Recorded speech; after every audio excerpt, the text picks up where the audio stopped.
पे आप लोग देख सकते हैं ये 1 सेकेंड। तो यहाँ पे आप लोग देख सकते हैं YouTube channel name inter free class. आप लोग इस सब्सक्राइब जरूर करेंगे। इंटर परीक्षा 2022 के लिए full solution video for board exam 100 marks Hindi new pattern 2022। यानी आज की इस वीडियो में हम लोग total 50 objective question plus subjective question, आज की इस वीडियो में ऑब्जेक्टिव सब्जेक्टिव दोनों को कंप्लीट करेंगे, जो कि सारा क्वेश्चन 2022 की न्यू पैटर्न पर आधारित होगी। तो आप लोग वीडियो को पूरा जरूर देखिएगा और आप लोगों को 50 में 50 मार्क्स गारंटी मिलेंगे।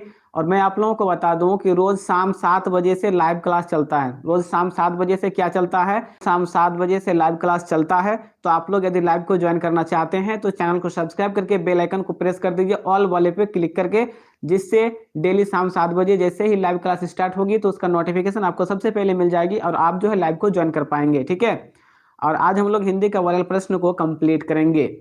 तो यहाँ पे देखिए फर्स्ट क्वेश्चन, यानी आज की इस लाइव क्लास का पहला यानी फर्स्ट क्वेश्चन, नापतौल का बोध कराने वाले शब्द को क्या कहते हैं? जो शब्द नापतोल का बोध कराता है उस शब्द को क्या कहते हैं? यानी नापतोल का बोध कराने वाले शब्द को क्या कहते हैं? तो एक का सही आंसर क्या होगा मैं आप लोगों को बता देता हूं, तब तक आप लोग आंसर कीजिए। आप लोगों के पास 5 सेकंड का टाइम रहेगा हर क्वेश्चन का आंसर करने के लिए। ठीक है। तो एक का सही आंसर हो जाएगा ऑप्शन बी, द्रव्यवाचक संज्ञा। याद रखिएगा कि नापतौल का बोध कराने वाले शब्द को द्रव्यवाचक संज्ञा कहते हैं। तो एक का सही आंसर हो जाएगा ऑप्शन बी। नेक्स्ट हम लोगों का देखिए दूसरा नंबर क्वेश्चन, निम्नलिखित शब्दों में समूहवाचक संज्ञा है। निम्नलिखित शब्दों में कौन जो है वो समूहवाचक संज्ञा है, ये हम लोगों को बताना है कि निम्नलिखित शब्दों में समूहवाचक संज्ञा कौन है। तो दो का सही आंसर हो जाएगा ऑप्शन ये, सभा। सभा जो है ये समूहवाचक संज्ञा है, यानी दो का सही आंसर ऑप्शन ए। चलिए आगे बढ़ते हैं। यहां पे देखिए हम लोगों का तीसरा नंबर क्वेश्चन, क्वेश्चन नंबर 3, जिस संज्ञा से एक ही वस्तु का बोध होता है उसे कहते हैं। जिस संज्ञा से एक ही वस्तु का बोध होता है उसे क्या कहते हैं? तो 3 का सही आंसर होगा ऑप्शन ये, व्यक्तिवाचक संज्ञा कहते हैं। याद रखिएगा कि जिस संज्ञा से एक ही व्यक्ति का बोध होता है उसे क्या, एक ही वस्तु या एक ही व्यक्ति का बोध हो उसे क्या कहेंगे? तो व्यक्तिवाचक संज्ञा कहेंगे। यानी 3 का सही आंसर हो जाएगा ऑप्शन ए। नेक्स्ट हम लोगों का देखिए चौथा नंबर क्वेश्चन, क्वेश्चन नंबर 4, भाववाचक संज्ञा का उदाहरण नहीं है। भाववाचक संज्ञा जो है उसका कौन चीज जो है, यानी क्या उसका उदाहरण नहीं है? यानी भाववाचक संज्ञा का उदाहरण नहीं है। तो 4 का सही आंसर हो जाएगा ऑप्शन ये, ताजमहल। ताजमहल जो है वो भाववाचक संज्ञा का उदाहरण नहीं है। तो सही आंसर क्या होगा? तो सही आंसर हो जाएगा ऑप्शन ए। क्या होगा? तो ऑप्शन ए इसका राइट आंसर होगा, यानी 4 का सही आंसर हो जाएगा ऑप्शन ए। चलिए आगे बढ़ते हैं। आप लोग जो है वीडियो को कंटिन्यू देखते रहिएगा। यदि आप लोगों को कोई भी प्रॉब्लम होगा, यदि वीडियो साउंड में या फिर आप लोगों को सही से दिखाई नहीं दे रहा होगा, साफ साफ क्लियर नहीं दिखेगा, तो आप लोग जो है जरूर लिखिएगा कि साफ साफ नहीं दिख रहा है। जब तक दिख रहा है तब तक आप लोग छप्पड़ फाड़ के देखिए। यहाँ पे देखिए हम लोगों का 5 नंबर क्वेश्चन, संज्ञा का उदाहरण नहीं होगा। संज्ञा जो है उसका उदाहरण नहीं होगा। तो 5 का सही आंसर हो जाएगा ऑप्शन ये, वह। याद रखिएगा कि वह, ठीक है, वह जो है वो संज्ञा का उदाहरण नहीं है। तो 5 का सही आंसर क्या होगा? सही आंसर हो जाएगा ऑप्शन ए। और यहाँ पे देखिए हम लोगों का 6 नंबर क्वेश्चन, क्वेश्चन नंबर 6, आप लोग ध्यान से देखिए। ये हम लोगों का क्या है? तो अब हम लोग लिंग चैप्टर में मतलब कि एंट्री कर चुके हैं। किसमें? तो लिंग यानी जेंडर में। तो देखिए यदि आप लोगों को सब्जेक्टिव क्वेश्चन में आपके फाइनल की एग्जाम में पूछा जाए कि लिंग किसे कहते हैं, तो आप लोग कैसे आंसर करोगे इसका? ठीक है, आप लोग जो है बिंदास देखिए, मैं फिर से दिखा दे रहा हूँ आप लोगों को क्वेश्चन कि लिंग किसे कहते हैं, मतलब कि लिंग को परिभाषित करें या लिंग का आंसर करें। तो आप लोगों को कैसे करना होगा? तो आप लोग लिखिएगा उत्तर में, संज्ञा के जिस रूप से किसी व्यक्ति या वस्तु की पुरुष अथवा स्त्री जाति का बोध होता है उसे लिंग कहते हैं। देखिए मैंने बहुत ही शॉर्ट में आप लोगों को आंसर देने की कोशिश की है ताकि आप लोगों को एक ही बार में याद हो जाए और आप लोगों को बार बार रटने की आवश्यकता ना पड़े। तो देखिए लिंग किसे कहेंगे? तो संज्ञा के जिस रूप से किसी व्यक्ति या वस्तु की पुरुष अथवा स्त्री जाति का बोध होता है उसे लिंग कहते हैं। जैसे माता पिता, यमुना, शेर शेरनी, दादा दादी, बकरा बकरी, आप लोग ऐसे आंसर कर देना। तो आप लोग याद रखिएगा, यदि आप लोगों को जैसे ही फाइनल एग्जाम में क्वेश्चन आएगा कि लिंग किसे कहते हैं, तो आप लोगों को आंसर करना होगा, संज्ञा के जिस रूप से किसी व्यक्ति या वस्तु की पुरुष अथवा स्त्री जाति का बोध होता है उसे लिंग कहते हैं। और देखिए नेक्स्ट क्वेश्चन हम लोगों का क्या है? नेक्स्ट क्वेश्चन आप लोगों को पूछा जा सकता है कि लिंग कितने प्रकार के होते हैं। लिंग जो होते हैं ना वो कितने प्रकार के होते हैं, तो आप लोगों को आंसर करना होगा कि लिंग जो है वो 2 प्रकार के होते हैं। कौन कौन? तो पुल्लिंग और स्त्रीलिंग। लिंग 2 प्रकार के होते हैं, मेल और फीमेल, आप लोगों को याद होगा। तो मुख्यतः 2 प्रकार होते हैं, पुल्लिंग और स्त्रीलिंग। तो आप लोगों को 2 लिखना है। ये एक उभयलिंग भी होता है तो उसको लिखने की जरूरत नहीं है। तो इसका जो सही आंसर हो जाएगा यानी पुल्लिंग और उभयलिंग, यानी लिंग जो है 2 प्रकार के होते हैं। देखिए अब यहाँ पे क्या हो रहा है कि इन दोनों को अब परिभाषित करना है कि स्त्रीलिंग किसे कहेंगे और पुल्लिंग किसे कहेंगे। तो यहाँ पे देखिए 1 नंबर में पुल्लिंग। पुल्लिंग किसे कहते हैं? तो जिन शब्दों से पुरुष जाति का बोध होता है उन्हें पुल्लिंग शब्द कहते हैं, जैसे पिता, भाई, लड़का, पेड़। स्त्रीलिंग किसे कहेंगे? तो जिन शब्दों से स्त्री जाति का बोध होता है उन्हें स्त्रीलिंग कहते हैं। कितना आसान है ना। जिन शब्दों से पुरुष जाति का बोध होता है उसे पुल्लिंग कहते हैं, और जिन शब्दों से स्त्री जाति का बोध होता है उसे स्त्रीलिंग कहते हैं। इसमें तो कोई शक ही नहीं है, जैसे माता, बहन, यमुना, गंगा, कुर्सी, छड़ी, नारी इत्यादि। चलिए आगे देखते हैं। यहाँ पे देखिए हम लोगों का 6 नंबर क्वेश्चन, क्वेश्चन नंबर 6, सोना का लिंग निर्णय करें। सोना जो है ना उसका लिंग निर्णय करें, यानी सोना का लिंग निर्णय करें, यानी सोना क्या है। तो 6 का सही आंसर क्या होगा? तो 6 का सही आंसर हो जाएगा ऑप्शन ए, पुल्लिंग। सोना जो है वो पुल्लिंग है, तो 6 का सही आंसर होगा ऑप्शन ए। आप लोग आंसर करते जाइएगा साथ ही साथ। 6 का सही आंसर क्या होगा? तो 6 का सही आंसर हो जाएगा ऑप्शन ए। और जो न्यू स्टूडेंट है ना, प्लीज आप लोग 1 मिनट ध्यान से सुन लीजिए। तो यदि आप अभी तक कुछ नहीं पढ़े हैं और आप सोच रहे हैं कि बहुत समय है, यानी बहुत समय कम है, टाइम जो है बहुत ही कम, कैसे करें, कौन सा क्वेश्चन पढ़ें, कौन सा क्वेश्चन ना पढ़ें, ऐसा जो प्रॉब्लम हर के साथ आता है जो अभी तक कुछ नहीं पढ़े हैं। यदि आपने अभी तक कुछ भी नहीं पढ़े हैं तो आपको घबराने की कोई चिंता नहीं है। और यदि आप थोड़ा बहुत पढ़े हुए हैं तो आपको फिर 80% यानी 400 प्लस मार्क्स लाने से कोई नहीं रोक सकता। ये मेरा गारंटी है, पिछले 6 ईयर्स यानी 6 ईयर्स का जो है एक्सपीरियंस के साथ मैं आप लोगों को बता रहा हूँ। तो जो न्यू स्टूडेंट है प्लीज आप लोग 1 मिनट ध्यान दे लीजिए, और जो पुराने स्टूडेंट है प्लीज आप लोगों से रिक्वेस्ट है कि प्लीज आप लोग 1 मिनट शांत रहिएगा। क्या आप एक ऐसा स्पेशल ग्रुप से जुड़ना चाहते हैं जिसमें आपको हर सब्जेक्ट, जैसे आपका साइंस है तो साइंस के सभी सब्जेक्ट, कॉमर्स है तो कॉमर्स के सभी सब्जेक्ट, आर्ट्स है तो आर्ट्स के सभी सब्जेक्ट का मोस्ट इंपोर्टेंट क्वेश्चन का पीडीएफ मिल सके और आपकी तैयारी बेहतर हो, जिससे आप आसानी से 80% प्लस मार्क्स बना सके। यदि आप थोड़ा भी पढ़े हुए हैं ना तो आपको 400 प्लस मार्क्स गारंटी के साथ दूंगा, और यदि आप कुछ नहीं पढ़े हैं फिर भी आपको फर्स्ट डिवीजन कराऊंगा, ये 100% गारंटी है। यदि आप भी चाहते हैं कि आप अभी तक कुछ नहीं पढ़े हैं और फर्स्ट डिवीजन करना चाहते हैं तो आप स्पेशल ग्रुप को जरूर ज्वाइन कर लीजिए। और स्पेशल ग्रुप ज्वाइन होने के लिए आपको मात्र 99 रुपए पेमेंट करना होगा। कितना रुपया पेमेंट करना है? तो मात्र 99 रुपए में टोटल सब्जेक्ट की, एक भी सब्जेक्ट की नहीं होगा, यानी टोटल सब्जेक्ट आप लोगों को दिया जाएगा। और देखिए यहाँ पे मोस्ट इंपोर्टेंट क्वेश्चन का पीडीएफ एग्जाम तक मिलेगा। पीडीएफ में क्या क्या रहेगा? तो पीडीएफ में ऑब्जेक्टिव सब्जेक्टिव दोनों रहेगा आंसर के साथ। हर सब्जेक्ट में मात्र आप लोगों को 100 ऑब्जेक्टिव क्वेश्चन दिया जाएगा एग्जाम से पहले, 1 घंटा या 2 घंटा पहले, या फिर 1 दिन पहले और 10 मिनट पहले। तो उसी में से सारा क्वेश्चन रहेगा, तो आप लोगों को घबराने की जरूरत नहीं है। यदि आप अभी तक कुछ नहीं पढ़े हैं और आप सोच रहे हैं कि कम समय में क्या पढ़ें, तो आप जो है, ये मेरा व्हाट्सएप नंबर है, आपके सामने शो कर रहा होगा, देख लीजिए, ये है 7493991890 यानी 7493991890। तो इस नंबर पे आप लोग व्हाट्सएप पे स्पेशल ग्रुप लिखकर मैसेज कीजिए, तो आपको स्पेशल ग्रुप में ज्वाइन किया जाएगा। और ज्वाइन होने के लिए मात्र आपको 99 रुपए पेमेंट करना होगा। तो मैं आप लोगों को प्रूफ दे देता हूं। यदि आप लोग सोच रहे होंगे कि सर ठग लेंगे, हो सकता है कि 99 रुपए लेने के बाद और सर जो है पीडीएफ भी ना दें, पैसे भी ठग लें, ऐसा सबके मन में होता है। तो जो स्टूडेंट प्लीज आप लोग पहले से ज्वाइन है, प्लीज आप लोग एक बार एस लिख दीजिए। तो जो पुराने स्टूडेंट है जो कि स्पेशल ग्रुप को ज्वाइन किए हुए हैं, जिनको तैयारी कराया जा रहा है, तो प्लीज आप लोग एक बार एस लिख दीजिए, ताकि जो न्यू स्टूडेंट है ना उसको कंफर्म हो जाए। तो न्यू स्टूडेंट्स देख लीजिए आप लोग, यहाँ पे महादेव वीडियोग्राफी, श्वेता देव, अमन कुमार, पवन झा, सुप्रीति कुमारी, पप्पू मोतिहारी, सुधांशु, ये सारे स्टूडेंट देख रहे हैं, ये सारे स्टूडेंट स्पेशल ग्रुप को ज्वाइन किए हुए हैं और अच्छी तरीके से इन लोगों की तैयारी किया जा रहा है। तो यदि आप न्यू स्टूडेंट हैं और आप सोचते हैं कि फ्रॉड हो जाएगा, पैसा ठग लेगा, पैसा बुड़ जाएगा, तो ऐसा कुछ नहीं है। आपकी कंप्लीट तैयारी की जाएगी। आपका 99 रुपए लेके मैं कौन सा अमीर बन जाऊंगा कि आपका 99 रुपए लेके मैं भाग जाऊंगा। और जितने भी स्टूडेंट, देखिए कोचिंग हो या कोई भी इंस्टीट्यूट हो, सब आपको ज्यादा से ज्यादा पैसा लेता है। मैं तो 99 रुपए में टोटल सब्जेक्ट देने की बात करूँ, टोटल सब्जेक्ट देता हूँ और पिछले 6 साल से लगातार दे रहा हूँ। ऐसा नहीं है कि इस बार दूंगा उसका ठग के भाग जाऊंगा, ऐसा कुछ नहीं है। आपको कंप्लीट सब्जेक्ट की मिलेगी। यहाँ पे देख सकते हैं ये सारे स्टूडेंट जो है ज्वाइन कर चुके हैं। जो जो एस लिख रहे हैं ना आपके सामने डिस्प्ले में दिख रहा है, मैं प्रूफ दे रहा हूँ, बिना प्रूफ कुछ नहीं होता, मैं प्रूफ आप लोगों को दे रहा हूँ। ऐसा नहीं है कि मैं सबको भाड़े पे लेके आया हूँ और सबको बोले एस लिखिए ताकि मैं पैसे लौट के भाग जाऊँ, ऐसा नहीं है। ऐसा होता तो सब गालियां बकता, ठीक है, मेरे लिए एस नहीं लिखता।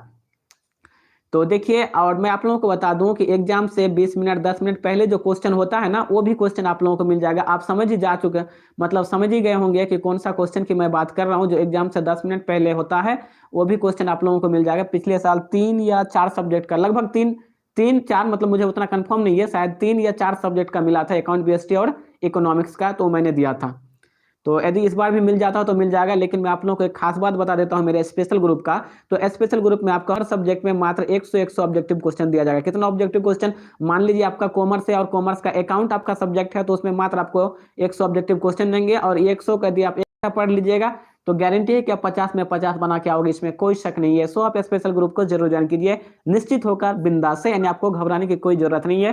तो चलिए हम लोग क्लास को कंटिन्यू करते हैं। आप लोगों ने टाइम दिया, धन्यवाद, आप लोगों का शुक्रिया। चलिए, मेरा भी वही होता है कि आप लोगों के लिए भी कुछ करूं। तो देखिए यहाँ पे 7 नंबर क्वेश्चन है, मोती का लिंग निर्णय करें। देखिए मोटी अक्षर में लिखा हुआ है ना मोती, तो इसका लिंग कौन सा होगा, मतलब मोती क्या है, स्त्रीलिंग है या पुल्लिंग है? तो 7 का सही आंसर होगा ऑप्शन ये पुल्लिंग। मोती का लिंग निर्णय करें तो मोती एक पुल्लिंग शब्द है, यानी 7 का सही आंसर होगा ऑप्शन। नेक्स्ट हम लोग का देखिए 8 नंबर क्वेश्चन, रुपया। तो रुपया का लिंग कौन सा होगा? तो 8 का सही आंसर होगा ऑप्शन ये पुल्लिंग। रुपया जो है एक पुल्लिंग शब्द है, तो 8 का सही आंसर होगा ऑप्शन ये पुल्लिंग। रुपया पुल्लिंग शब्द है। नेक्स्ट हम लोगों का देखिए यहाँ पे 9 नंबर क्वेश्चन, तोता का लिंग निर्णय करें। तोता जो है ना उसका लिंग निर्णय करें, मतलब कि तोता क्या है, तोता का लिंग निर्णय करें। तो 9 का सही आंसर हो जाएगा ऑप्शन ये पुल्लिंग। तोता एक पुल्लिंग शब्द है, तो 9 का सही आंसर हो जाएगा ऑप्शन ए। आगे देखिए हम लोगों का 10 नंबर क्वेश्चन, क्वेश्चन नंबर 10, पाठशाला का लिंग निर्णय करें। पाठशाला जो शब्द है ना, ये जो आप लोगों के सामने शब्द है पाठशाला, ये कौन सा लिंग है, मतलब इसका कौन सा लिंग है? तो 10 का सही आंसर होगा ऑप्शन बी स्त्रीलिंग। पाठशाला जो है वो स्त्रीलिंग है, तो 10 का सही आंसर हो जाएगा ऑप्शन बी। आप लोग याद रखिए 10 का सही आंसर ऑप्शन बी। और मैं आप लोगों को बता दूं कि आज की जो लाइव क्लास हो रही है ना, ये काफी इंपॉर्टेंट है, क्योंकि इसमें हम लोग ऑब्जेक्टिव सब्जेक्टिव दोनों को कंप्लीट कर रहे हैं, ठीक है। एक तरफ से जैसे मैंने लिंग पढ़ाया तो लिंग से रिलेटेड 5 क्वेश्चन आप लोगों को दिया, अब वचन पढ़ाऊंगा तो वचन से रिलेटेड भी आप लोगों को 5 ऑब्जेक्टिव क्वेश्चन दूंगा कि आप लोगों को किस टाइप से जो है आपके फाइनल एग्जाम में क्वेश्चन दागे जा सकते हैं, यानी आप लोगों को क्वेश्चन पूछे जा सकते हैं, ठीक है। तो यहाँ पे देखिए हम लोगों का वचन, ठीक है। तो वचन क्या है या वचन किसे कहते हैं, वचन से आप क्या समझते हैं, इस टाइप से आपको क्वेश्चन पूछे जा सकते हैं कि वचन किसे कहते हैं, वचन क्या है, वचन से आप क्या समझते हैं, इस टाइप से आप लोगों को क्वेश्चन पूछा जाएगा। तो आप लोगों को बिल्कुल चिंता नहीं करना है, आप लोगों को जो है इस टाइप से आंसर कर देना है। शब्द के जिस रूप से एक या एक से अधिक का बोध होता है, शब्द के जिस रूप से एक या एक से अधिक का बोध होता है उसे हिंदी व्याकरण में वचन कहते हैं। यदि आप लोगों को पूछा जाए कि वचन किसे कहते हैं, तो आप लोग आंसर कर दीजिएगा कि शब्द के जिस रूप से एक या एक से अधिक का बोध होता है उसे हिंदी व्याकरण में वचन कहते हैं। दूसरे शब्दों में देखिए, अगर यहां तक आप आंसर लिख देते हैं यहां तक, ठीक है, तो भी ठीक है, या फिर आप किस टाइप से लिख सकते हैं, तो संज्ञा या सर्वनाम विशेषण और क्रिया के जिस रूप से, ठीक है, दूसरे शब्दों में संज्ञा सर्वनाम विशेषण और क्रिया के रूप से संख्या का बोध हो उसे वचन कहते हैं। वचन को आप लोग 2 तरीके से परिभाषित कर सकते हैं, मतलब कि 2 तरीके से आंसर दे सकते हैं। कैसे?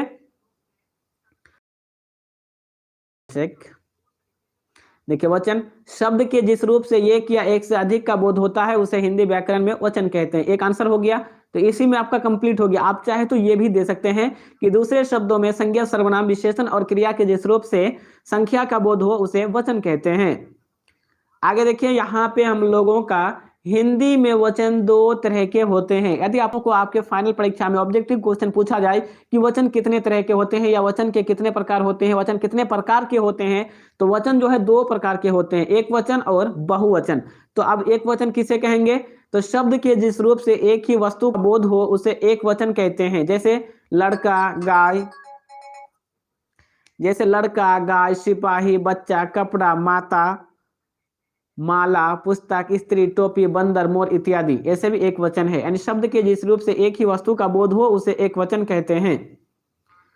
यहाँ देखिए हम लोगों का बहुवचन किसे कहेंगे कि तो शब्द के जिस रूप से अनेकता, एक से अधिक, अनेकता किसे कहेंगे मतलब कि एक से अधिक, तो शब्द के जिस रूप से एक से अधिक का बोध हो यानी अनेकता का बोध हो उसे बहुवचन कहते हैं। जैसे लड़के, गाय, कपड़े, टोपियां, मालाएं, माताएं, पुस्तकें आदि।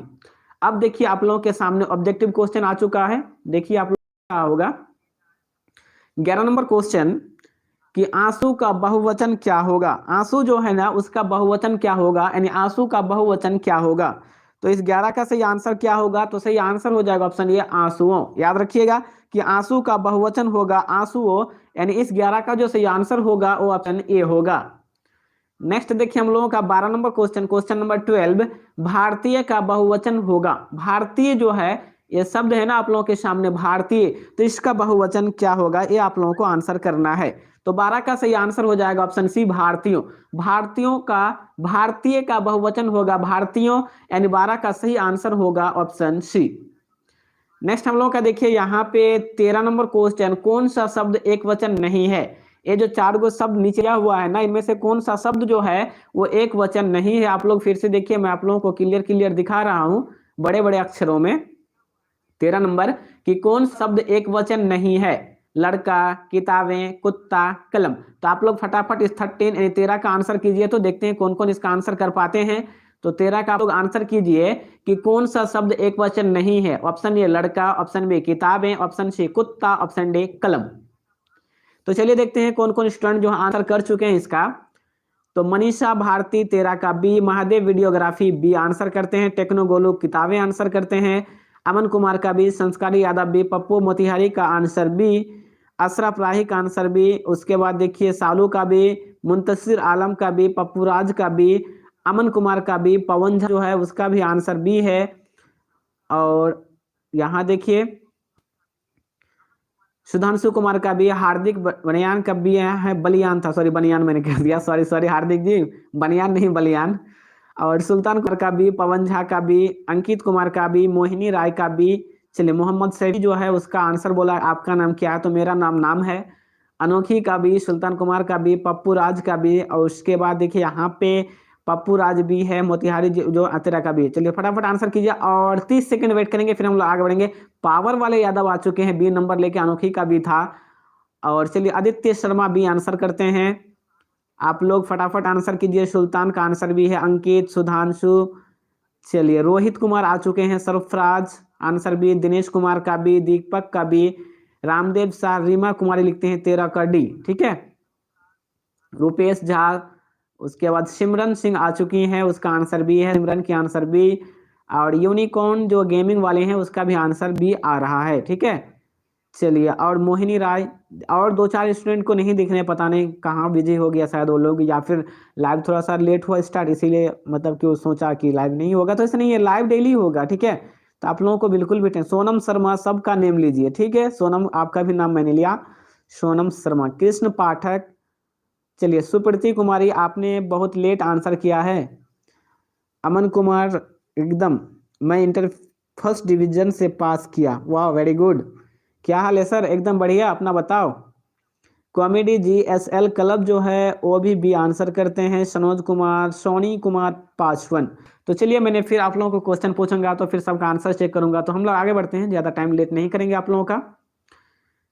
तो यहाँ पे आप लोग देख सकते हैं, मैं आप लोगों को बता दूं कि आप लोग यदि आप लोगों के पास बहुत ही कम टाइम है, आप लोग कुछ नहीं पढ़े हैं, तो आप लोगों को घबराने की कोई जरूरत नहीं है। लास्ट में आप लोगों को एक ट्रिक दूंगा, आप लोग 100% फर्स्ट डिवीजन करोगे गारंटी के साथ। वो ट्रिक्स मेरे पास है जो कि आप लोगों को मिल जाएगा, मात्र 100 objective question first division guarantee. 13 number question देखिए, आप लोगों को मैंने पूछा था कि कौन सा शब्द एक वचन नहीं है, कौन सा शब्द जो है ना वो एक वचन नहीं है। तो 13 का सही आंसर होगा ऑप्शन बी किताबें। देखिए लड़का भी एक वचन, कुत्ता भी एक वचन और कलम भी एक वचन, लेकिन किताबें एक वचन नहीं है, मतलब कि किताबें बहुवचन है। तो 13 का सही आंसर हो जाएगा ऑप्शन बी। नेक्स्ट देखिए हम लोगों का 14 नंबर क्वेश्चन, कौन सा शब्द जो प्राय बहुवचन में प्रयुक्त होता है, कौन सा शब्द है जो प्राय बहुवचन में प्रयुक्त होता है। तो 14 का सही आंसर होगा ऑप्शन डी प्राण। याद रखिएगा कि प्राण जो है वो बहुवचन में प्रयुक्त होता है, तो 14 का सही आंसर हो जाएगा ऑप्शन डी। नेक्स्ट हम लोगों का देखिए 15 नंबर क्वेश्चन, कौन सा शब्द एक वचन नहीं है? कौन सा शब्द जो है वो एक वचन नहीं है? तो 15 का जो सही आंसर होगा वो बी हो जाएगा, लोग। याद रखिएगा कि कौन सा वचन एक वचन नहीं है, तो 15 का सही आंसर हो जाएगा ऑप्शन बी। चलिए आगे बढ़ते हैं, आप लोगों को बी नंबर में टिक करना है। जैसा कि आज का जो हम लोग का क्लास हो रहा है वो काफी इंपॉर्टेंट है, तो इस क्लास में हम लोग सब्जेक्टिव और ऑब्जेक्टिव दोनों को लेके चल रहे हैं। मैं आप लोगों को दिखा देता हूँ किस प्रकार से। तो जैसे हम लोगों ने यहाँ पे पढ़ा था कि वचन किसे कहते हैं, वचन से रिलेटेड मैंने आप लोगों को 5 ऑब्जेक्टिव क्वेश्चन दिया। तो अब हम लोग पढ़ेंगे कारक, और कारक से रिलेटेड भी आप लोगों को 5 ऑब्जेक्टिव क्वेश्चन दूंगा कि किस टाइप से आप लोगों को पूछा जा सकता, मतलब पूछा जा सकता है आपके फाइनल की परीक्षा में, और आप लोग कैसे आंसर करोगे ऑब्जेक्टिव सब्जेक्टिव दोनों को। और मैं आप लोगों को एक हिंट्स दे देता हूं, मान लीजिए आप लोगों के सामने कोई ऐसा क्वेश्चन हो और आप लोगों को लगे कि नहीं बनाना जरूरी है, दूसरा क्वेश्चन बन भी नहीं रहा, थोड़ा सी भी आता है, तो आप लोग बना बना बना के जो है ना जैसे तैसे बस बना के अच्छी हैंड राइटिंग के साथ लिखना। मेरी गारंटी है यदि 5 नंबर का क्वेश्चन होगा ना तो फिर भी आपको 3 नंबर गारंटी के साथ मिलेगा, क्योंकि मैं भी इंटर का कॉपी चेक किया हूँ, फाइनल एग्जाम जो कि दे के आते हैं उसका भी।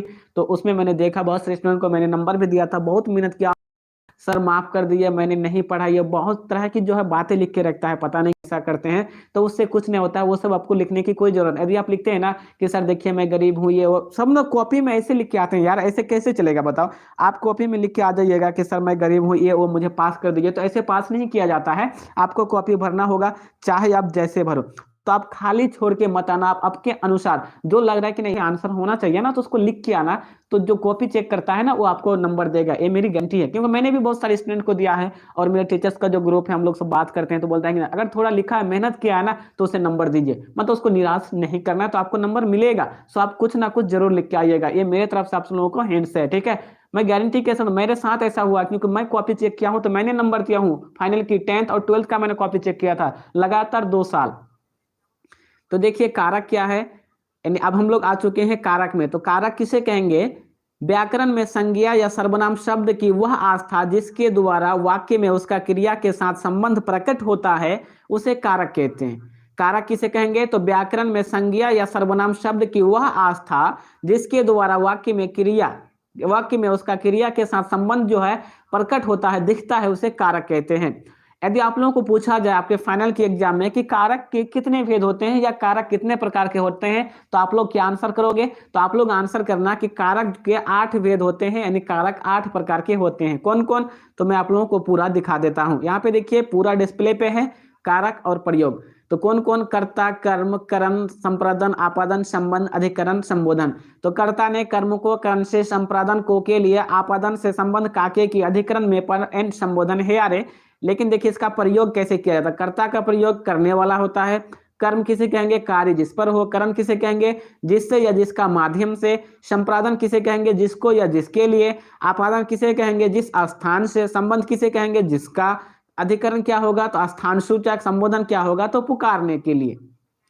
यानी कर्ता के, कारक के कितने के 8 भेद होते हैं। अब देखिए कारक से रिलेटेड हम लोग 5 ऑब्जेक्टिव क्वेश्चन कंप्लीट करेंगे जो कि आपके फाइनल की परीक्षा के लिए बहुत ही वीवीआई यानी बहुत ही इंपॉर्टेंट है। यहां देखिए 16 नंबर क्वेश्चन, गीता को तेज बुखार है, रेखांकित कारक का नाम बताइए। गीता जो है ना उनको तेज बुखार है, तेज बुखार है, तो रेखांकित कारक का नाम बताएं। ये जो रेखांकित है ना इसके नाम बताना है। तो इस 16 का सही आंसर हो जाएगा ऑप्शन डी, कर्ता कारक। याद रखिएगा कि गीता को तेज बुखार है, रेखांकित किसको रेखांकित किया गया है? तो बुखार को। तो इसका कर्तक नाम क्या हो जाएगा? तो कर्ता कारक, यानी 16 का सही आंसर हो जाएगा ऑप्शन डी। 17 नंबर क्वेश्चन, वह घर से बाहर गया, इस वाक्य में कौन सा कारक है? वह घर से, याद रखिएगा घर से यानी घर को छोड़ के बाहर गया, तो इस वाक्य में कौन सा कारक होगा? तो 17 का सही आंसर हो जाएगा ऑप्शन सी, आपादान से मतलब घर से, ठीक है, घर से निकल गया मतलब दूरी बढ़ जाता है घर से, तो 17 का सही आंसर हो जाएगा ऑप्शन सी। नेक्स्ट हम लोगों का देखिए 18 नंबर क्वेश्चन, लोग सांपों से बहुत डरते हैं, कारक का नाम बताएं। लोग जो है ना वो सांपों से बहुत डरते हैं, इस कारक का नाम बताना है। तो 18 का सही आंसर होगा ऑप्शन बी, करण कारक। लोग सांपों से बहुत डरते हैं, तो इस कारक का नाम बताना है। तो कारक का नाम क्या हो जाएगा? तो कारक का नाम हो जाएगा ऑप्शन बी, करण कारक, यानी 18 का सही आंसर होगा ऑप्शन बी। नेक्स्ट हम लोगों का देखिए यहाँ पे 19 नंबर क्वेश्चन, भूखे को भोजन दो, इस वाक्य में कौन सा कारक है? भूखे को भोजन दो, इस वाक्य में कौन सा कारक है, ये फटाफट से बताना है। तो मैं आप लोगों को इसका आंसर कर देता हूं। तो इस 19 का सही आंसर हो जाएगा ऑप्शन सी, संप्रदान, यानी संप्रदान कारक है। नेक्स्ट हम लोगों का देखिए यहाँ पे 20 यानी 20 नंबर क्वेश्चन, मेरी मां से चला नहीं जाता, रेखांकित कारक का नाम बताएं। मेरी मां से चला नहीं जाता, रेखांकित कारक का नाम क्या होगा? तो 20 का सही आंसर होगा ऑप्शन ए, कर्ता कारक। ठीक है, याद रखिएगा, सही आंसर होगा ऑप्शन ए। चलिए आगे देखते हैं। अब हम लोग जो है आ चुके हैं किसमें, तो हम लोग आ चुके हैं सर्वनाम में। तो सर्वनाम किसे कहेंगे? तो संज्ञा के स्थान पर प्रयुक्त होने वाले शब्द सर्वनाम कहलाते हैं। सर्वनाम किसे कहते हैं? तो संज्ञा के स्थान पर प्रयुक्त होने वाले शब्द को सर्वनाम कहते हैं। जैसे मैं, हम, तुम, तू, वह, यह आदि सर्वनाम है। अब आप लोग सर्वनाम के कितने भेद हैं? तो याद रखिएगा कि हिंदी व्याकरण में सर्वनाम के 6 भेद होते हैं। कितने भेद? 6 भेद। मैं आप लोगों को दिखा देता हूं कौन कौन। तो 1 नंबर में पुरुषवाचक, दूसरा में निजवाचक, तीसरा में निश्चयवाचक, चौथा में अनिश्चयवाचक, 5 में संबंधवाचक और 6 में प्रश्नवाचक। याद रखिएगा, ये सारा जो है आपके एग्जाम के लिए काफी इंपॉर्टेंट है। तो हम लोग 2 मिनट में पढ़ के इसको आगे बढ़ेंगे फटाफट। आप लोग इसको वीडियो को पॉज करके याद कर सकते हैं। तो देखिए 1 नंबर क्वेश्चन, पुरुषवाचक संज्ञा किसे कहेंगे, सॉरी पुरुषवाचक सर्वनाम किसे कहेंगे? तो जो सर्वनाम वक्ता या बोलने, श्रोता या सुनने वाले तथा किसी अन्य व्यक्ति के लिए प्रयुक्त होता है। जो सर्वनाम बोलने वाले, सुनने वाले तथा किसी अन्य व्यक्ति के लिए प्रयुक्त होता है उसे पुरुषवाचक सर्वनाम कहते हैं। जैसे मैं, तू, वह। पुरुषवाचक सर्वनाम किसे कहेंगे? तो जो सर्वनाम वक्ता, श्रोता तथा किसी अन्य व्यक्ति के लिए प्रयुक्त होता है उसे पुरुषवाचक सर्वनाम कहते हैं। यहां देखिए दूसरा, निजवाचक सर्वनाम किसे कहेंगे? तो जो सर्वनाम शब्द कर्ता के स्वयं के लिए प्रयुक्त होते हैं उन्हें निजवाचक सर्वनाम कहते हैं। जैसे स्वयं, आप, ही, खुद, अपने, आप। आगे देखिए यहाँ पे हम लोगों का तीसरा, निश्चयवाचक किसे कहेंगे? यानी निश्चयवाचक सर्वनाम किसे कहेंगे? तो जो सर्वनाम निकट या दूर की किसी वस्तु की ओर संकेत करें उसे निश्चयवाचक सर्वनाम कहते हैं। जैसे यह लड़की है, वह पुस्तक है। आगे देखिए हम लोगों का यहाँ पे चौथा नंबर क्वेश्चन, अनिश्चयवाचक सर्वनाम। जिन सर्वनाम शब्दों से किसी निश्चित व्यक्ति या वस्तु का बोध नहीं होता है उसे अनिश्चयवाचक सर्वनाम कहते हैं। जैसे कुछ, किसी ने, किसने, किसी को, किसी, किन्हीं ने, कोई, किन्हीं को आदि। आगे देखिए यहाँ पे हम लोगों का कितना नंबर क्वेश्चन है? क्वेश्चन नंबर 5 यानी 5, संबंधवाचक सर्वनाम किसे कहेंगे? तो जो सर्वनाम किसी दूसरी संज्ञा या सर्वनाम से संबंध दिखाने के लिए प्रयुक्त हो उसे संबंधवाचक सर्वनाम कहते हैं। जैसे जो, वो, सो आदि। संबंधवाचक सर्वनाम किसे कहेंगे? तो जो सर्वनाम किसी दूसरी संज्ञा या सर्वनाम से संबंध दिखाने के लिए प्रयुक्त हो उसे संबंधवाचक सर्वनाम कहते हैं। 6 नंबर क्वेश्चन देखिए, प्रश्नवाचक सर्वनाम किसे कहेंगे? तो जिस सर्वनाम से किसी प्रश्न का बोध होता है उसे प्रश्नवाचक सर्वनाम कहते हैं। जैसे तुम कौन हो, तुम्हें क्या चाहिए। अब हम लोग ऑब्जेक्टिव को स्टार्ट करते हैं, इसका ऑब्जेक्टिव क्वेश्चन कंप्लीट करेंगे। तो 21 नंबर क्वेश्चन, पुरुषवाचक सर्वनाम नहीं है। ये जो चारों ऑप्शन दिया गया है इनमें से कौन जो है पुरुषवाचक सर्वनाम नहीं है? तो 21 का सही आंसर हो जाएगा ऑप्शन सी, जिनको। क्या हो जाएगा? सही आंसर हो जाएगा ऑप्शन सी, जिनको। नेक्स्ट हम लोगों का देखिए 22 नंबर क्वेश्चन, निश्चयवाचक सर्वनाम कौन सा है? निश्चयवाचक सर्वनाम जो है वो कौन सा है? तो 22 का सही आंसर हो जाएगा ऑप्शन डी, यह क्या है? तो यह एक निश्चयवाचक सर्वनाम है। आगे देखिए हम लोगों का यहाँ पे देख सकते हैं आप लोग 22 नंबर क्वेश्चन, क्वेश्चन नंबर 23, पुस्तक को मत ले जाओ यह वाक्य किस सर्वनाम का उदाहरण है? पुस्तक को मत ले जाओ यह वाक्य किस सर्वनाम का उदाहरण है? तो 23 का सही आंसर हो जाएगा ऑप्शन सी, निश्चयवाचक सर्वनाम। पुस्तक को मत ले जाओ, पुस्तक को हम लोग इंडिकेट कर रहे हैं, मतलब निश्चित कर रहे हैं, तो ये हो जाएगा निश्चयवाचक सर्वनाम, यानी सही आंसर होगा ऑप्शन सी। आगे देखिए हम लोगों का यहाँ पे क्या हो जाएगा 24 नंबर क्वेश्चन, क्वेश्चन नंबर 24 यानी 24, पता नहीं राम को कैसे शक हो गया यह वाक्य किस सर्वनाम का उदाहरण है? पता नहीं राम को कैसे शक हो गया यह वाक्य जो है किस सर्वनाम का उदाहरण है? तो 24 का सही आंसर होगा ऑप्शन बी, अनिश्चयवाचक सर्वनाम का, यानी बी नंबर इसका राइट आंसर। 25 नंबर क्वेश्चन, तुम्हें क्या चाहिए? इसमें कौन सा सर्वनाम है? तो इसमें प्रश्नवाचक सर्वनाम है, क्योंकि यहाँ पे देखिए क्वेश्चन मार्क लगा हुआ है, तो ये हो गया प्रश्नवाचक सर्वनाम। तो 25 का भी सही आंसर होगा ऑप्शन बी। चलिए अब हम लोग सब्जेक्टिव को 2-3 कंप्लीट करेंगे, फिर ऑब्जेक्टिव। देखिए विशेषण किसे कहते हैं, याद रखिएगा, विशेषण किसे कहेंगे? तो संज्ञा या सर्वनाम की विशेषता बताने वाले शब्द को विशेषण कहते हैं। याद रखिएगा कि संज्ञा या सर्वनाम की विशेषता बताने वाले शब्द को विशेषण कहते हैं, जैसे अच्छा लड़का, 3 पुस्तकें, नई कलम इत्यादि। अब आप लोगों को पूछा जाएगा कि हिंदी में विशेषण कितने प्रकार के होते हैं, तो आप लोगों को बताना होगा कि हिंदी में विशेषण 5 प्रकार के होते हैं। पहला क्या है, तो गुणवाचक विशेषण। जिस विशेषण से किसी संज्ञा सर्वनाम का गुण प्रकट हो उसे गुणवाचक विशेषण कहते हैं। इसके अंतर्गत गुण, अच्छा, चालाक, बुद्धिमान आदि आता है। आगे देखिए दूसरा क्वेश्चन, परिणामवाचक विशेषण। जिससे किसी चीज की परिणाम का बोध होता है उसे परिणामवाचक विशेषण कहते हैं, जैसे थोड़ा पानी, बहुत दूध इत्यादि। यहाँ पे देखिए हम लोगों का संख्यावाचक विशेषण। जिससे संख्या का बोध होता है उसे संख्यावाचक विशेषण कहते हैं, जैसे एक किताब, 2 मनुष्य, 3 लड़के इत्यादि। आगे देखिए हम लोगों का यहाँ पे क्या है, तो चौथा नंबर क्वेश्चन, सर्वनामिक विशेषण क्या है। सार्वनामिक विशेषण ऐसा सर्वनाम शब्द जो संज्ञा से पहले लगकर उस संज्ञा शब्द के विशेषण की तरह विशेषता बताते हैं, वह शब्द सर्वनामिक विशेषण कहलाते हैं। आगे देखिए 5 नंबर क्वेश्चन, व्यक्तिवाचक विशेषण। व्यक्तिवाचक संज्ञा शब्दों से विशेषण को व्यक्तिवाचक विशेषण कहते हैं, जैसे वह राम ही है जो कल वहां खड़ा था। आगे देखिए यहाँ पे हम लोगों का 26 नंबर क्वेश्चन, क्वेश्चन नंबर 26 यानी 26, स्वर्ण का विशेषण बताएं। स्वर्ण जो है उसका विशेषण बताएं। तो 26 का सही आंसर होगा ऑप्शन ए, स्वर्णिम। याद रखिएगा कि स्वर्ण का विशेषण होता है स्वर्णिम, यानी 26 का सही आंसर होगा ऑप्शन ए। नेक्स्ट हम लोगों का देखिए 27 नंबर क्वेश्चन, दिन का विशेषण क्या होगा। तो 27 का सही आंसर होगा ऑप्शन सी, दैनिक। दिन का विशेषण दैनिक होगा, यानी 27 का सही आंसर ऑप्शन सी होगा। आगे देखिए हम लोगों का 28 नंबर क्वेश्चन, क्वेश्चन नंबर 28, लोक का विशेषण क्या होगा। तो 28 का सही आंसर होगा ऑप्शन सी, लौकिक। याद रखिएगा कि लोक का विशेषण होगा लौकिक, यानी 28 का सही आंसर होगा ऑप्शन सी। 29 नंबर क्वेश्चन, ग्राम का विशेषण है, यानी ग्राम का विशेषण क्या होगा। तो 29 का सही आंसर होगा ऑप्शन ए, ग्रामीण। ग्राम का ग्रामीण, तो सही आंसर हो जाएगा ऑप्शन ए। नेक्स्ट हम लोगों का यहाँ पे 30 नंबर क्वेश्चन, जाति का विशेषण क्या होगा। देखिए आप लोगों को ये क्वेश्चन पूछा जाएगा तो आप लोग आंसर करना स्टार्ट कर दीजिए।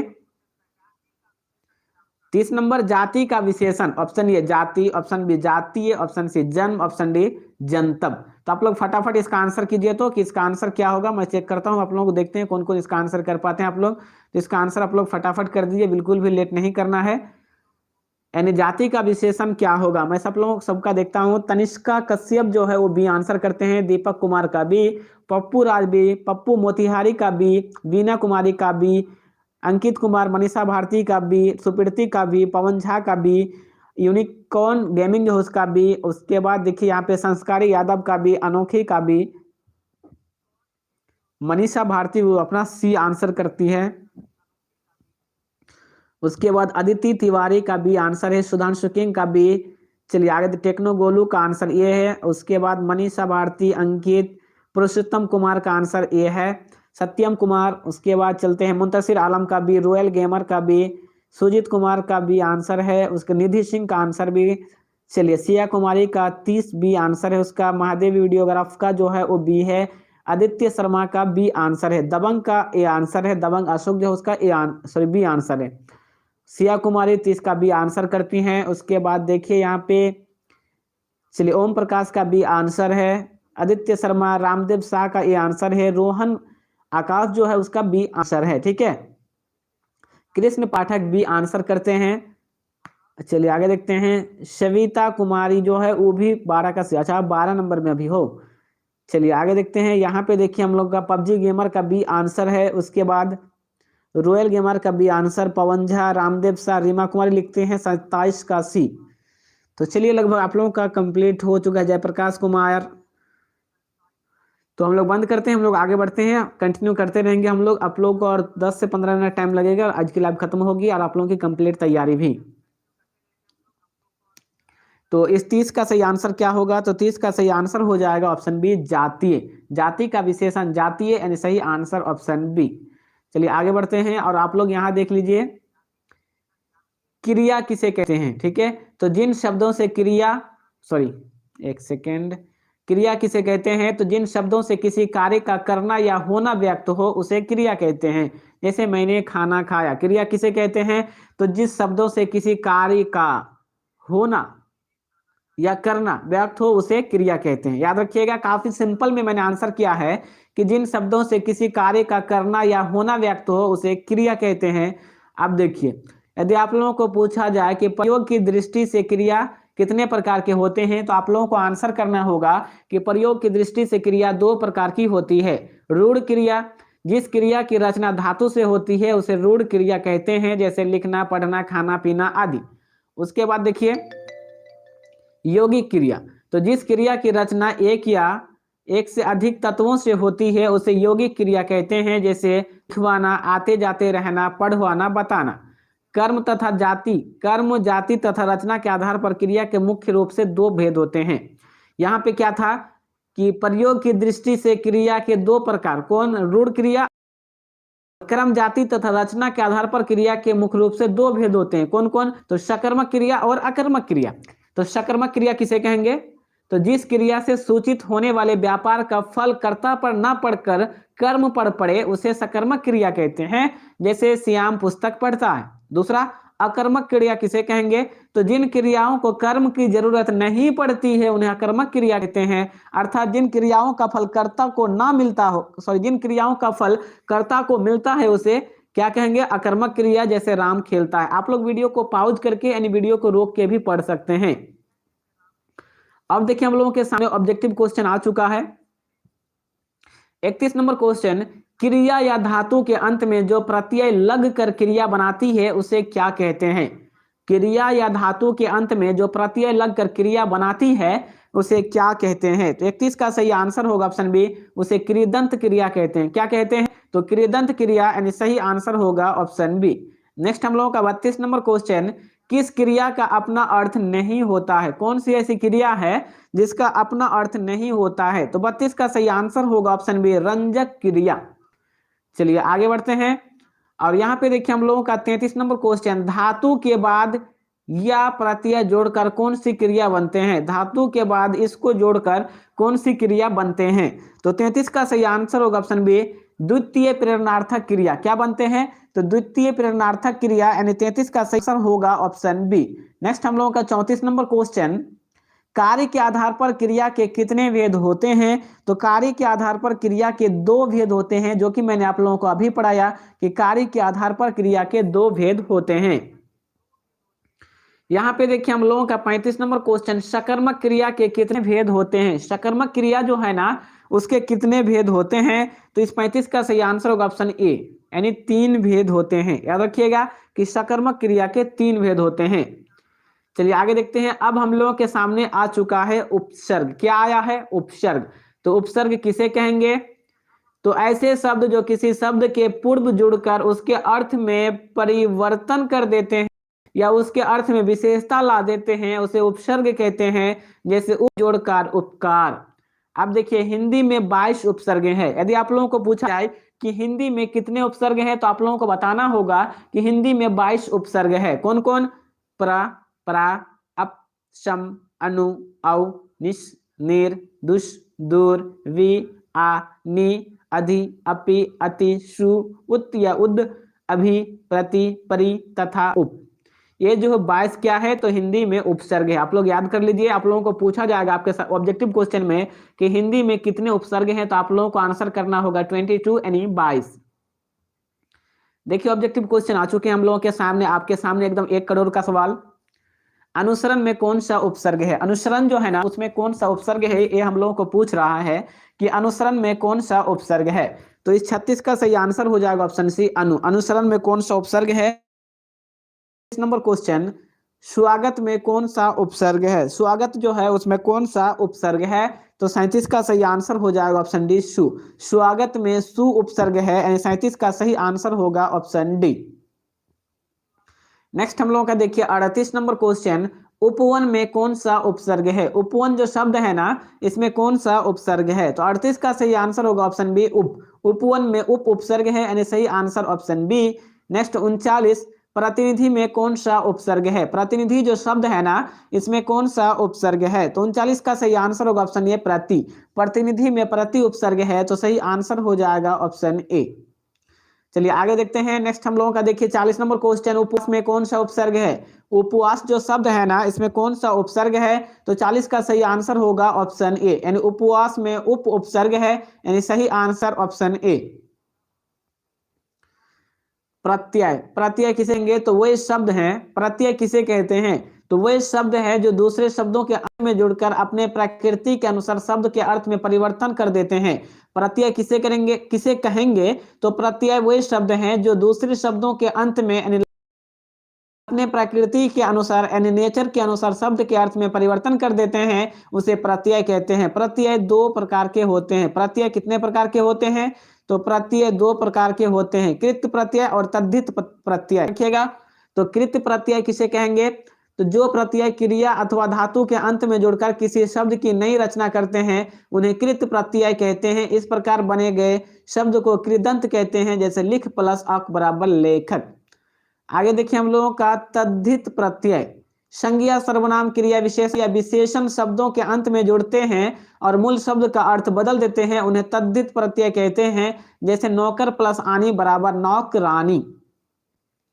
चलिए आगे देखिए हम लोगों का यहाँ पे 41 नंबर क्वेश्चन, बुराई में कौन सा प्रत्यय है? बुराई जो शब्द है ना, इसमें कौन सा प्रत्यय है? तो 41 का सही आंसर होगा ऑप्शन सी आई। बुराई में आई प्रत्यय है तो सही आंसर हो जाएगा ऑप्शन सी आई। आगे 42 नंबर क्वेश्चन, पौराणिक में कौन सा प्रत्यय है? पौराणिक जो शब्द है ना, इसमें कौन सा प्रत्यय है? तो इस 42 का सही आंसर होगा ऑप्शन बी, क्या हो जाएगा? एक। पौराणिक में कौन सा प्रत्यय है? तो पौराणिक में एक प्रत्यय है, तो 42 का आंसर क्या होगा? तो सही आंसर हो जाएगा ऑप्शन बी। चलिए आगे बढ़ते हैं और यहाँ पे देखिए हम लोगों का 43 यानी 43 नंबर क्वेश्चन, देखिए 43 यानी 43 नंबर क्वेश्चन, चलती शब्द में कौन सा प्रत्यय है? ये जो चलती एक शब्द है ना, इसमें कौन सा प्रत्यय है? तो इस 33 का सही आंसर, 43 का सही आंसर होगा ऑप्शन ये ती। चलती में ती प्रत्यय है तो सही आंसर होगा ऑप्शन। यहाँ पे 44 नंबर क्वेश्चन, विज्ञान में कौन सा प्रत्यय है? विज्ञान जो शब्द है ना, इसमें कौन सा प्रत्यय है? तो 44 का सही आंसर होगा ऑप्शन सी आन। विज्ञान में आन प्रत्यय है तो सही आंसर हो जाएगा ऑप्शन सी। चलिए आगे देखिए यहाँ पे हम लोगों का 45 नंबर क्वेश्चन, कृदंत प्रत्यय किन शब्दों के साथ जोड़ते हैं? तो 45 का सही आंसर होगा ऑप्शन डी, क्रिया के साथ। किसके साथ? तो क्रिया के साथ, यानी सही आंसर ऑप्शन डी। अब हम लोगों के सामने आ चुका है संधि। संधि मतलब समधि, समधि नहीं संधि, जोड़। तो संधि किसे कहेंगे? हिंदी एवं अन्य भाषाओं में परस्पर स्वरों या वर्णों के मेल से उत्पन्न विकार को संधि कहते हैं। याद रखिएगा, यदि आप लोगों को पूछा जाए कि संधि किसे कहते हैं, तो मतलब आप लोग ये मत बता देना कि जिसके साथ मेरा बेटा या बेटी का शादी हुआ है उसके संधि कहते हैं। संधि वैसे नहीं चलेगा, संधि आप लोगों को इस टाइप से करना होगा। देखिए कैसे करना है। संधि किसे कहेंगे? तो हिंदी एवं अन्य भाषाओं में परस्पर स्वरों या वर्णों के मेल से उत्पन्न विकार को संधि कहते हैं। जैसे सम प्लस तोष बराबर संतोष। संधि तीन प्रकार के होते हैं, स्वर संधि, व्यंजन संधि एंड विसर्ग संधि। याद रखिएगा, संधि कितने प्रकार के होते हैं? तो संधि तीन प्रकार के होते हैं। पहला स्वर्ग संधि, दो स्वरों के मेल से होने वाले विकार यानी परिवर्तन को स्वर संधि कहते हैं। जैसे विद्या जुड़ आलय बराबर विद्यालय।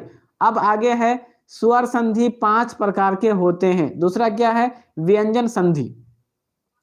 व्यंजन का व्यंजन से अथवा किसी स्वर से मेल होने पर परिवर्तन होता है, उसे व्यंजन संधि कहते हैं। व्यंजन संधि कहते हैं जैसे शरत जोड़ चंद्र बराबर क्या हो जाएगा? सचंद। आगे यहाँ पे देखिए हम लोगों का 33 नंबर क्वेश्चन, विसर्ग। तो विसर्ग के बाद स्वर या व्यंजन आने पर विसर्ग में जो विकार होता है यानी परिवर्तन होता है, उसे विसर्ग संधि कहते हैं। जैसे मन जोड़ कुल अनुकूल, मन जोड़ अनुकूल बराबर मनोनुकूल, इसे विसर्ग संधि कहेंगे। तो सही आंसर हो जाएगा मनोनुकूल। चलिए आगे बढ़ते हैं और यहाँ पे देखिए अब हम लोग ऑब्जेक्टिव क्वेश्चन कंप्लीट करेंगे। 46, उच्चारण का संधि विच्छेद करें। उच्चारण जो शब्द है ना, इसका संधि विच्छेद करें, यानी इसके संधि में छेद करें। तो 46 का सही आंसर हो जाएगा ऑप्शन ए, उच्चारण। क्या हो जाएगा? Option A. 47, हिमालय का संधि विच्छेद है। हिमालय जो शब्द है ना, इसका संधि विच्छेद है। तो इस 47 का सही आंसर क्या होगा? तो सही ऑप्शन बी, हिम जोड़ आलय। हिमालय का संधि विच्छेद हिम जोड़ आलय, यानी सही आंसर हो जाएगा ऑप्शन बी। नेक्स्ट हम लोगों का देखिए यहाँ पे कौन सा क्वेश्चन है, तो क्वेश्चन हम लोगों का 48 नंबर क्वेश्चन, नयन का संधि विच्छेद है। नयन जो शब्द है ना, इसका संधि विच्छेद है। तो 48 का सही आंसर होगा ऑप्शन बी, ने जोड़ अन। नयन, नयन का संधि विच्छेद ने जोड़ अन, यानी सही आंसर हो जाएगा ऑप्शन बी। 49 नंबर क्वेश्चन, स्वागत का संधि विच्छेद है। तो स्वागत का संधि विच्छेद क्या होगा, तो सही आंसर होगा ऑप्शन बी, सु जोड़ आगत। स्वागत का सु जोड़ आगत, यानी option B is right answer. आगे देखिए हम लोगों का यहाँ पे देख सकते हैं कितना बड़ा सा क्वेश्चन है सामने, पूरे 2 करोड़ का क्वेश्चन, जो जो बोलेगा आंसर उसी को मिलेगा 2 करोड़ सपनों में। तो संधि कितने प्रकार के होते हैं, option A 5, option B 2, option C 4, option D 3। संधि कितने प्रकार के होते हैं, तो आप लोग फटाफट इसका आंसर कीजिए। देखते हैं कौन कौन स्टूडेंट जो है इसका अच्छी तरीके से सबसे पहले आंसर कर पाते हैं। तो आप लोगों को फटाक से आंसर बता देना है कि संधि कितने प्रकार के होते हैं, ठीक है। पवन झा डी आंसर, दबंग अशोक ठाकुर का बी आंसर, अमन कुमार का बी, मुंतशिर आलम का बी, अशरफ राही का ए। उसके बाद देखिए मनीषा भारती बी आंसर, सुधेश कुमार का बी, अंकित कुमार का डी, पप्पू मोतिहारी का बी, अनोखी का सी, महादेव वीडियोग्राफी का बी आंसर है, सत्यम कुमार का डी।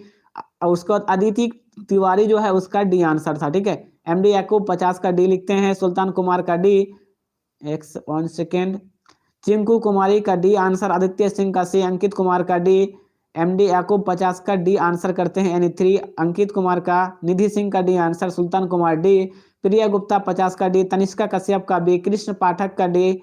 उसके बाद देखिए यहाँ पे हम लोगों का मोनिका कुमारी का डी आंसर, अंकित कुमार का डी, चलिए अमन कुमार डी, पवन झा का डी, ओम प्रकाश रॉय का डी, सुप्रीति कुमारी का डी आंसर। उसके बाद चलिए मोनिका कुमारी, रामदेव शाह लिखते हैं, रीमा कुमारी का आंसर ए आंसर है, ठीक है।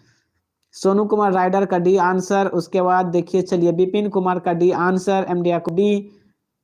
उसके बाद कौन कौन है, ममता देवी का डी आंसर, मुन्ना कुमार का डी, सोनू राइडर, ममता देवी, आदित्य शर्मा। चलिए सरल कोचिंग क्लास 12 जो है वो ये आंसर करते हैं, ठीक है। तो मैं इसका आंसर करता हूं और मैं आप लोगों को बता देता हूं कि जो अभी तक कुछ नहीं पढ़े हैं ना, उनको बिल्कुल भी घबराने की जरूरत नहीं है। यदि आपके पास देखिए अभी भी आपके पास 10-15 दिन का टाइम है तो आप आराम से तैयारी कर सकते हैं। मैं आप लोगों को सिर्फ गेसिंग क्वेश्चन दूंगा और आप लोगों को मात्र एक सब्जेक्ट में, आप लोगों का मान लीजिए आपका एक बायोलॉजी आपका एक सब्जेक्ट है तो उसमें कितना होता है, या फिर आपका एक कॉमर्स सब्जेक्ट है, या मान लीजिए आपका हिंदी एक सब्जेक्ट है ना, हिंदी सबका है, सॉरी ठीक है, हिंदी आपका एक सब्जेक्ट है, तो इसमें कितना आप लोगों को ऑब्जेक्टिव क्वेश्चन दिया जाता है आपके फाइनल के एग्जाम में, तो आप लोगों को 100 ऑब्जेक्टिव क्वेश्चन दिया जाता है। और मैं भी आप लोगों को 100 ही ऑब्जेक्टिव क्वेश्चन दूंगा गारंटी के साथ, वो भी 1 दिन पहले 2 दिन पहले। और आप लोगों को जो है पूरा का पूरा उसी में से लड़ेगा। साथ ही साथ आप लोगों को जो 10 मिनट पहले जो क्वेश्चन होता है या फिर 15 मिनट पहले जो क्वेश्चन होता है वो भी क्वेश्चन आप लोगों को मिल जाएगा। तो आप लोग जो है फटाफट से स्पेशल ग्रुप को ज्वाइन कर लीजिए। तो चलिए मैं इसका आंसर बता देता हूं। तो इसका सही आंसर हो जाएगा ऑप्शन डी 3। तो जो स्टूडेंट जो है स्पेशल ग्रुप को ज्वाइन नहीं किए हैं ना, उसको मैं दिखा देता हूं, आप फटाफट से देख लीजिए। मैं आपको व्हाट्सएप नंबर दे रहा हूं। और जो स्टूडेंट ज्वाइन है ना, प्लीज आप लोग एक बार एस लिख दीजिए, तो ताकि जो पुराने स्टूडेंट, नए स्टूडेंट जो है जो अभी तक स्पेशल ग्रुप को ज्वाइन नहीं किए हैं उसको भी कंफर्म हो जाए कि आप लोग जो है ज्वाइन कर चुके हैं। तो प्लीज आप लोगों से रिक्वेस्ट है, तो आप लोग एक बार एस लिख दीजिए, फिर हम लोग लाइव को कंप्लीट करेंगे, आगे बढ़ाएंगे।